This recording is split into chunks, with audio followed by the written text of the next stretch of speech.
একমাত্র আল্লাহ পাকই ভালো জানে কার মৃত্যু কখন চলে আসে।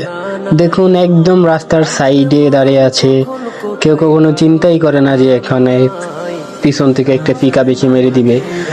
আপনি দেখতেছেন ৫-৬ জনের মধ্যে প্রায় মনে হয় ২ জনকে দেখা যায় উঠতেছে, আর অনেকে হয়তো মারা গেছে বা গুরুতর আহত হয়েছে। মানে পুরো ভিডিওটা দেখুন, দেখলেই দেখুন মানে এভাবে মারছে পিকআপটা পিছন থেকে এসে, একদম ছিটকে মিটকে অনেকের অনেক দিকে নিয়ে গেছে।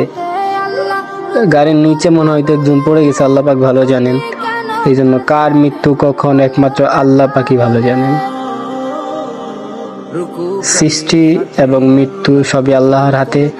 এজন্য সকল ভাইদের জন্য দোয়া, আল্লাহ তাআলা সবাইকে সুস্থ রাখুক, ভালো রাখুক। দেখুন, একদম সেফ জায়গায় দাঁড়িয়ে আছে, তাও পিকআপটা পিছন থেকে এসে মেরে দিল। সবাই ভালো থাকবেন, সুস্থ থাকবেন, খেয়াল করে রাস্তা পারাপার হবেন।